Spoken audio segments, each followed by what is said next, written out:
sim. Jonas.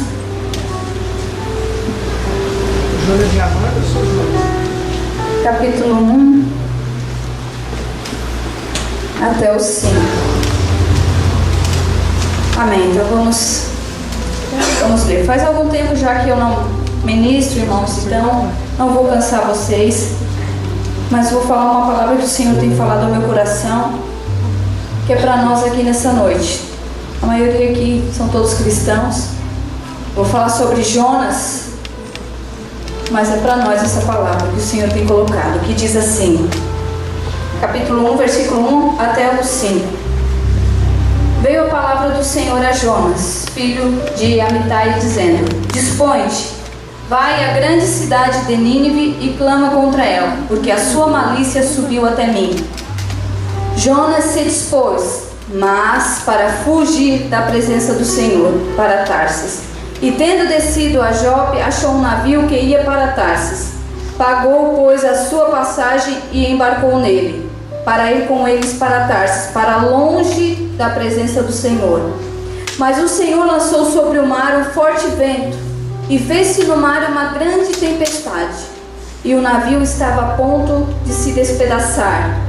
Então os marinheiros, cheios de medo, clamavam cada um ao seu Deus, e lançavam ao mar a carga que estava no navio, para o aliviarem do peso dela. Jonas, porém, havia descido ao porão e se deitado, e dormia profundamente. Amém. Podem tomar os assentos. Eu estou lendo estou terminando de ler o Antigo Testamento, que eu comecei bem antes dos irmãos. Então estou terminando de ler o Antigo, já li o Novo. Então estou terminando essa Bíblia aqui. Mais um mês acredito que eu termino. E essa semana eu estava lendo essa parte de Jonas. Isso me chamou a atenção. E eu quero falar nessa noite, já que todos somos da casa, sobre duas coisas que nos levam a passar momentos extremamente difíceis, que nos levam a passar por tempestades, situações tão difíceis que a gente se sente como se estivesse no ventre do peixe, como Jonas. As pessoas acham que isso é impossível, mas não, irmãos. Se a gente for procurar na internet, em museus, tem relatos de homens pescadores que já foram engolidos por peixes grandes, ou por baleia, ou por tubarão grande, não desses violentos, mas por principalmente baleias, e permaneceram vivos. Ficaram o último que eu li, ele ficou cerca de 30 ou 40 horas, e o peixe, eles acharam, ele estava pescando, e viram quando ele foi engolido, e depois eles pegaram esse peixe, era uma baleia, mataram, e ele ainda estava com vida. Agora, como os irmãos não me perguntem, se vocês procurarem na internet, vocês vão achar essa história. Então não é impossível que um homem seja engolido e permaneça vivo. E mesmo se fosse, para Deus todas as coisas são possíveis. Amém? Então, duas coisas que nos levam a passar por momentos extremamente difíceis. E por que eu escolhi essa palavra? Porque eu li e o Senhor ministrou no meu coração sobre Jonas. Quando Deus chamou ele, aqui no versículo 3, ele se dispôs, mas aqui diz que foi para fugir. E as duas coisas que nos levam a passar por momentos muito difíceis em nossa vida, uma delas é a fuga. A fuga. Jonas, ele fugiu. Eu estou falando para quem não é cristão, que Deus está chamando, não, estou falando para nós cristãos. Fugir do chamado de Deus, daquilo que Deus chamou nós para fazer. Às vezes, o Senhor, depois de um certo tempo que a gente está aqui na igreja, Ele coloca no nosso coração algo para a gente fazer.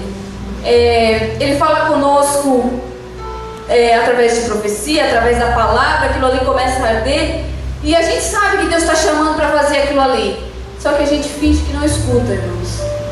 A gente finge que é coisa da minha cabeça. Eu acho que é coisa da minha cabeça. Deus não está me chamando para isso nada, eu vou continuar. E às vezes a gente faz totalmente o contrário daquilo que Deus mandou, como Jonas. Deus falou com ele, vai até lá, e ele pegou, não, eu vou, mas eu vou para o outro lado. Eu não vou fazer isso que o Senhor está me mandando, eu não vou. Ah, mas eu não vou, irmã, é porque eu trabalho muito, é porque eu tenho muita coisa para fazer, por isso que eu não posso fazer o que Deus está me chamando. Irmãos, nós sempre vamos ter muita coisa para fazer, porque isso já vem lá desde o Gênesis, tanto para o homem quanto para a mulher. A gente sempre vai ter muita atividade, nós sempre vamos ter que trabalhar, porque já é uma sentença lá que vem lá de trás, nós sempre vamos ter que trabalhar, sempre.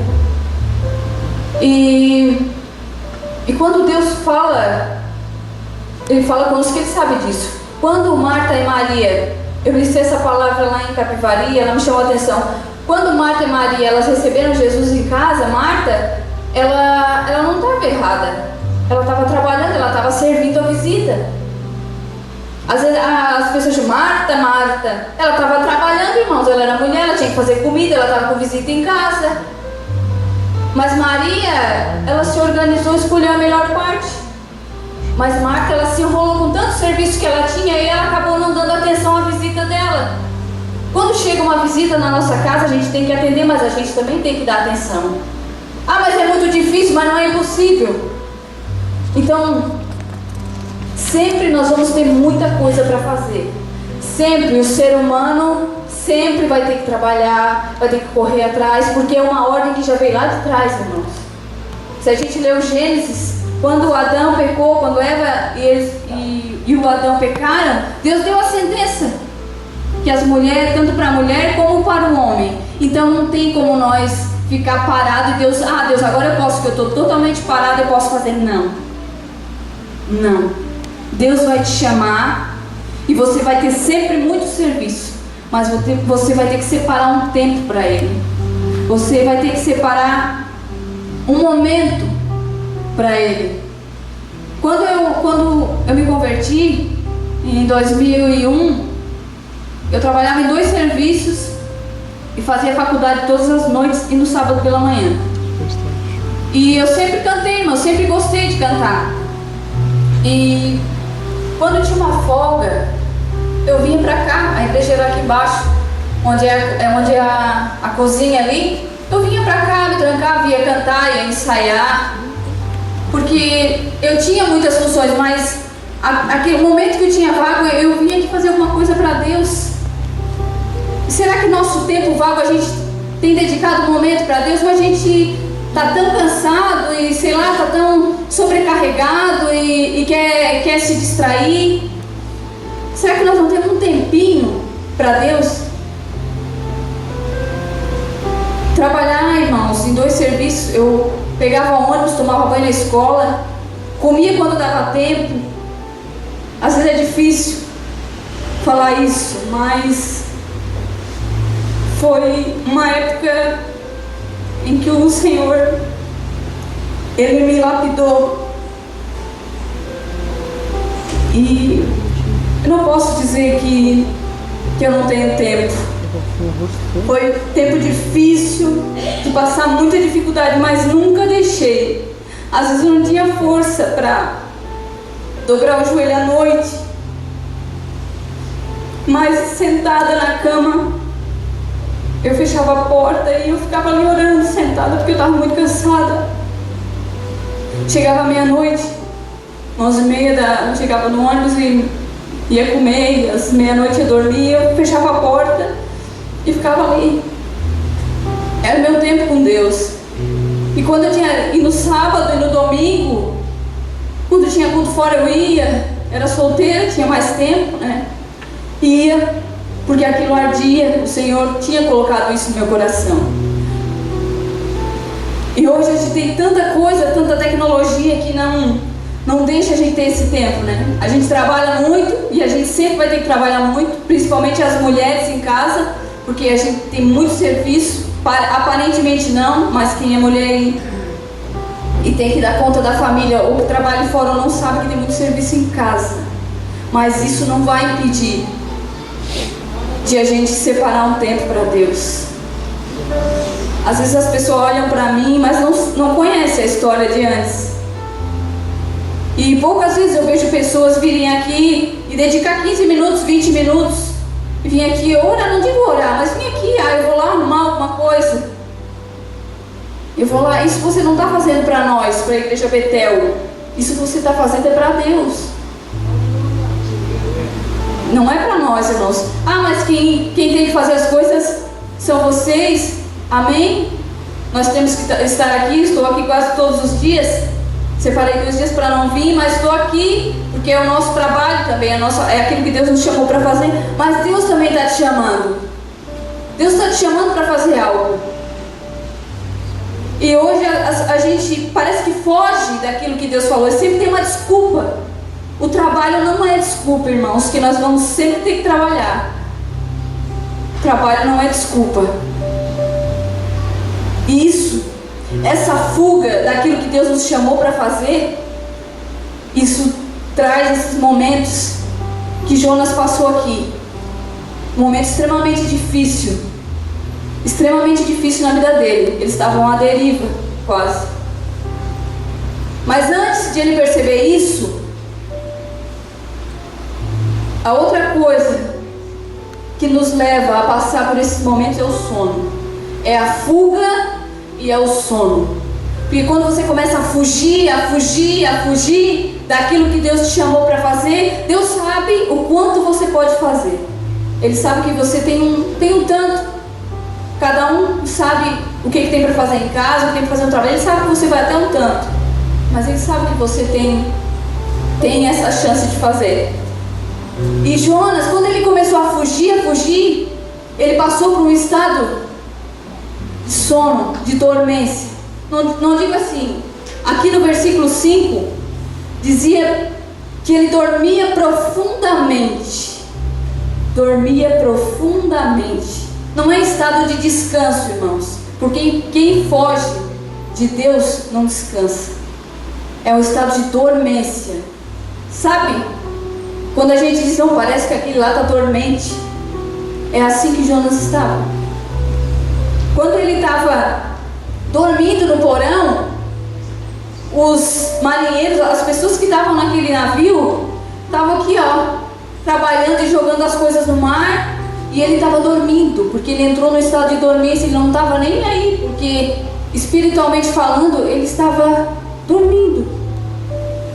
E as coisas estavam acontecendo ao redor dele e ele não estava percebendo. As pessoas estavam apavoradas e ele estava lá, escondido e dormindo, só porque Deus estava vendo. As pessoas estavam ao redor dele se esforçando e ele não estava nem aí, porque ele estava dormindo. Será que às vezes nós não nos encontramos dormentes na presença de Deus? A gente foge até que fica dormente e já não entende, já não escuta, já não percebe quando o que Deus está fazendo, o que Deus quer. E daí Deus permite. Ele permite. Jonas pegou, fugiu, pegou o navio, pagou a passagem, foi, entrou no navio, ficou lá embaixo descansado, dormindo, até que veio a tempestade. Daí os marinheiros, as pessoas ao redor dele começaram a se apavorar e não sabiam porquê, e começavam a clamar ao Deus de cada um. O que está acontecendo? Isso, nós vamos morrer. Até que eles acharam o Jonas lá embaixo. Cara, o que tu está fazendo aí? Tu não está vendo o que está acontecendo? Será que nós não estamos percebendo, irmãos, o que está acontecendo ao nosso redor, no mundo? Será que nós não estamos percebendo que as coisas estão ficando difíceis, que as pessoas estão se distanciando de Deus, que tudo está ficando normal, que o pecado é tudo normal, que a mentira é normal, que para um cristão sentar na frente da TV e ficar assistindo aquele monte de pornografia, de coisa totalmente contrária à palavra, isso está ficando normal? Isso não é normal, irmãos. Até que alguém foi lá e acordou ele.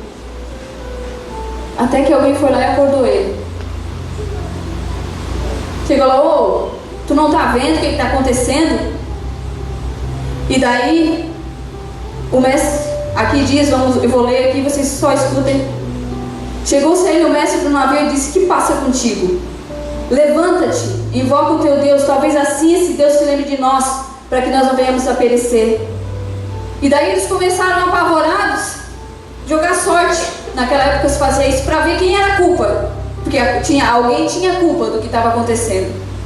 Eles começaram a jogar sorte e a sorte caiu sobre Jonas. Por quê? Porque Deus estava no controle. Não foi sorte, foi Deus. Não, é para vocês verem que o problema está aí. E daí eles chegaram para ele: que ocupação é a tua? De onde é que tu vem? Qual é a tua terra? Que povo és tu? E ele disse: eu sou crente. Eu sou crente, eu sirvo ao Deus do céu e da terra. Eu sou crente. Sou crente. E daí ele declarou para eles, no versículo abaixo diz: isso tudo está acontecendo porque eu estou fugindo. Isso tudo aí está acontecendo, vocês estão quase morrendo, o barco já está se quebrando, tudo é porque eu estou fugindo. Daí ele sabia que era por causa dele. E às vezes nós sabemos que certas coisas estão acontecendo por culpa nossa. Só que a gente finge que não sabe. A gente finge que não sabe. Aí ele disse: logo, vocês pegam e me jogam dentro d'água, que o problema sou eu. E as próprias pessoas que estavam ao redor dele ficaram com pena. Quando a gente está num momento assim difícil, todo mundo sabe que o problema é nós, mas ninguém tem coragem de chegar e jogar a gente. Aí a gente quer ajudar, né? Não, mas não é bem assim. Tu pode até continuar fumando, continua bebendo, continua com essas tuas companhias aí. Não é bem assim não. A gente vai orar e isso aí vai passar. Continua. Daí a gente vai querendo apaziguar. Mas ele mesmo falou: se joga eu no mar porque o problema sou eu. E às vezes falta essa atitude nossa, de reconhecer que a situação ao redor está assim por culpa nossa, que a gente fugiu, acabou dormindo, e daí Deus permitiu aquilo tudo, aquela situação tão difícil para a gente acordar. E daí a gente acorda e pensa que vai morrer. E daí as pessoas ao redor não sabem mais o que fazer, oraram: Deus, tem misericórdia, nós vamos jogar ele no mar, nós não temos, mas não bota a culpa da morte dele sobre nós. Não bota a culpa. As pessoas que estavam ali, os marinheiros, agiram da maneira certa, fizeram o que era para ser feito. Não adianta ficar passando a mão na cabeça, não adianta tentar ajudar. O negócio é que tinha jogar ele no mar. O negócio era jogar ele. Quando o problema é nós e Deus, irmãos. Não tem ninguém que possa nos ajudar. É nós e Deus. Aí, quando jogaram ele, o que será que se passou pela cabeça dele? Agora eu vou morrer, porque eu fugi, dormi, o Senhor permitiu isso tudo, agora eu acordei, já falei. Nesse momento, quando a gente não tem mais saída, que a gente acaba confessando qual é o problema. Quando as pessoas começam a cutucar em nós: o que está acontecendo? Por que está acontecendo tanta coisa assim? Aí a gente acaba confessando. Não estou dizendo que confessa para todo mundo, mas para quem é necessário. E daí ele reconheceu que as pessoas estavam correndo risco por causa dele. Ele reconheceu isso: não, por causa de mim. Porque eu estou continuando, eu estou lá na igreja, mas eu vou e volto e continuo a mesma coisa, eu não mudo. Eu não consigo. E daí eu também não me esforço. Isso tudo está acontecendo por causa de mim. Não há nada, irmãos, que nós podemos esconder de Deus. A gente pode até fugir, a gente pode se esconder, mas a gente não consegue esconder nada, porque Ele conhece a gente. E Ele vai preparar um momento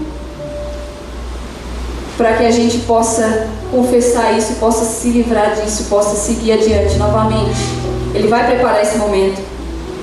E Jonas não tinha mais saída a não ser clamar. Jogaram ele dentro da água e disse: pronto, agora acabou, morri e fui para o inferno. Morri e fui para o inferno. Mas Deus permite isso, não é para nos destruir. Deus permite essa situação tão difícil na nossa vida, não é para nos destruir, mas é para acordar. É para acordar novamente, fazer aquilo que Deus te chamou para fazer.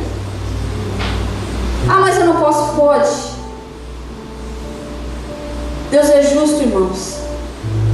Às vezes a gente fala em arrebatamento, é porque Jesus vai voltar, e fala para o vizinho que nunca ouviu a palavra, que não sabe nem o que é. O arrebatamento é para nós. Para quem foi revelada a salvação, o arrebatamento é para nós. Tanto que a Bíblia diz que dos que estão esperando, a metade vai ficar. Então é um juízo de Deus para nós, não é para o nosso vizinho, é para nós. E parece que a gente não acorda. Parece que a gente não acorda que tudo que está acontecendo é o início do fim, é o mês, sei lá, é o fim. É o fim. Então não adianta a gente querer ficar culpando ou pregando o juízo de Deus. Estou falando do arrebatamento porque é alguma coisa que parece que está chegando muito perto e a gente está dormente. Isso é para nós. Depois que Jonas clamou a Deus, Deus ouviu ele. Deus ouviu ele e deu uma chance. Porque Deus não quer nos matar, como eu falei. Deus não quer nos destruir. Mas Ele quer nos trazer de volta. Por isso que Ele permite essas situações. Para nos trazer de volta. Agora tu sabe. Aconteceu isso, agora te ajeita. Faz o que tem que ser feito. Irmãos, não dá para empurrar com a barriga certas coisas. A gente tem que tomar decisão, tem que tomar.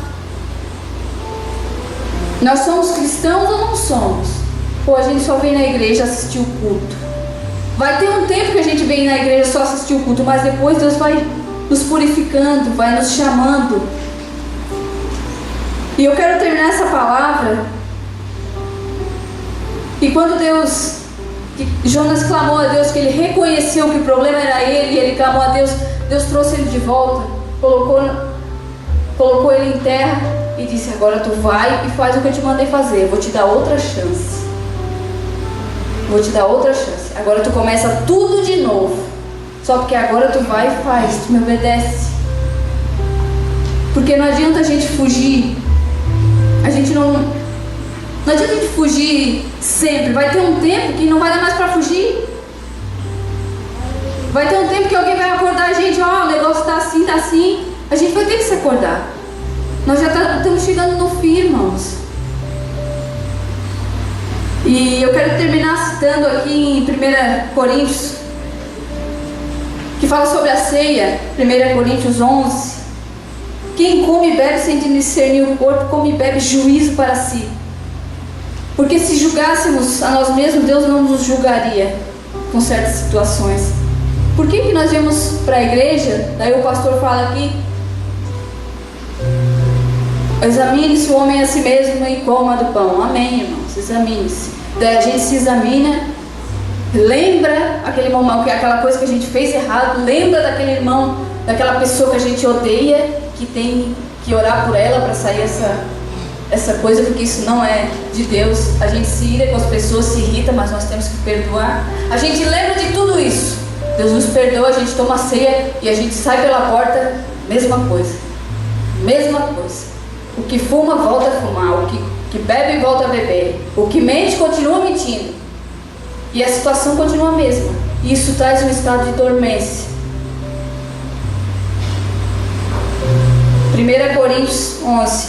Para vocês não dizer que eu que estou. Vou ler para vocês a palavra da ceia. 1 Coríntios 11, 29. Pois quem come e bebe sem discernir o corpo, come e bebe juízo para si. Eis a razão porque há entre vós muitos fracos e doentes, e não poucos que dormem. Porque se nós julgássemos a nós mesmos, não seríamos julgados. Mas quando julgados, somos disciplinados pelo Senhor, para não sermos condenados com o mundo. Amém, irmãos? Que nós possamos nos acordar nessa noite e fazer conforme as nossas forças aquilo que Deus colocou no nosso coração para fazer. Que a gente possa parar de fazer aquilo que Deus não quer que a gente faça. Não há tempo, irmãos. O arrebatamento está aí. O arrebatamento não é anunciado para as pessoas que estão de fora, é para nós. Depois vocês não vão dizer que não foram avisados. Foram. A palavra de Deus falou. Muitos têm falado. Vamos parar de fugir. Vamos fazer aquilo que Deus tem nos chamado para fazer conforme as nossas forças. Vamos acordar. Vamos acordar, irmãos. O Senhor está aqui nessa noite. O culto começou e parece que a gente veio ao culto só para tomar ceia. Hoje eu escutei de uma criança. A criança, eu perguntei: vocês estão com fome? Estou. Porque eu estava de jejum até agora, era 5 horas da tarde. Uma criança, irmãos. E daí, você é obreiro, você faz alguma coisa. Será que nesse sábado não deu para dar uma fugidinha e ficar aqui? Não digo nem vir orar, mas vim aqui arrumar alguma coisa. Não, é aquilo que eu faço, é para Deus. Aí eu vejo crianças já jejuando assim, meu Deus. Fiquei com vergonha, irmãos. Porque Deus vai levantar pessoas. Se nós não quiser, Deus vai levantar outros, vai levantar crianças. Aí a gente vai ver, na minha época eu perdeu, irmãos, perdeu, passou o tempo. A obra de Deus não pode esperar. Não dá para esperar mais. Não dá para nós esperar. O Senhor tem pressa. O mundo jaz no maligno e cada vez pior. E nós temos que acordar e fazer alguma coisa para Deus. Parar de fugir. Fingir que a palavra não foi para nós. Fingir, o que Deus falou lá, mas não foi para mim. Deus tem misericórdia? Tem. Deus tem misericórdia, irmãos. A Bíblia diz que Deus é justo, mas que Ele tem prazer na misericórdia, só porque Ele é justo. As duas coisas caminham juntas. Se Deus usa de misericórdia contigo, Ele também vai usar de justiça, porque as duas coisas caminham juntas.